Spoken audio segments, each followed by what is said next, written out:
ทักทายสบายดีพี่น้องFCทั้งไทยทั้งลาวมื้อนี้เนาะเป็นภูมิแพ้พี่น้อง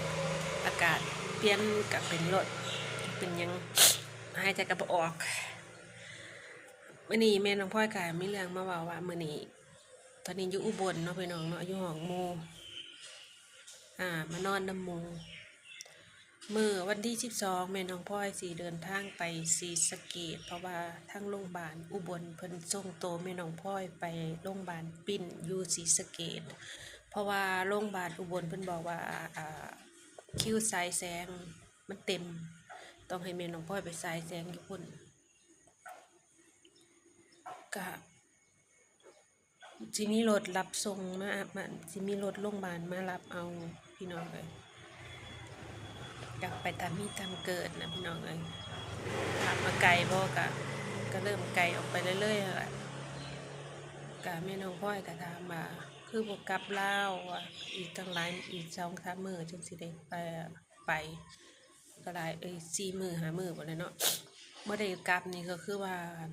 นั่งรถกลับไปกลับมาแต่อีกอย่างนึงก็ค่าใช้จ่ายเนาะพี่น้องถามว่าไหวบ่กับไหวบ้างบ่ไหวบ้างกับชีวิตบางครั้งก็ท้อบ้างคิดจนมาแล้วบ่ได้คิดกับเจ้าของพี่น้องคิดกับลูกกับเต้ามากกว่า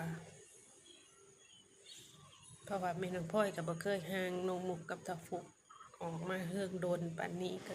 อันนี้ก็แต่ประมาณเดือนกว่าบ่ล่ะเดือนกว่าเพื่อสิ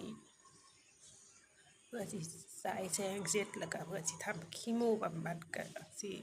โดนเติบแล้วพี่น้องตอนนี้แม่น้องพลอยก็อยู่อาศัยอยู่ในห้องหมู่ถามว่าท้อบ่ก็มีท้อบ้างแต่ก็อดทนได้เพื่อลูก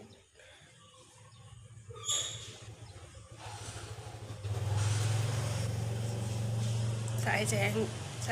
เสร็จก็เดือนกับอีก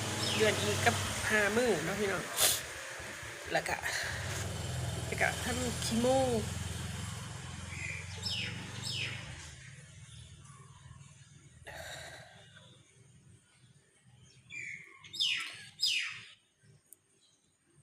หมู่เพิ่นก็ดีอยู่แต่อยากพาแม่น้องพลอยไปหันไปนี่นะแต่แบบว่าให้ไปคลายเครียดบ่ต้องเครียดว่าซั่นนะแต่แบบบางครั้งเฮาก็บ่อยากไปพี่น้องเฮาก็บ่อยากไปเกรงใจเขาเฮามาอยู่ที่นี่เฮากินเฮาอยู่นำเขาแล้วก็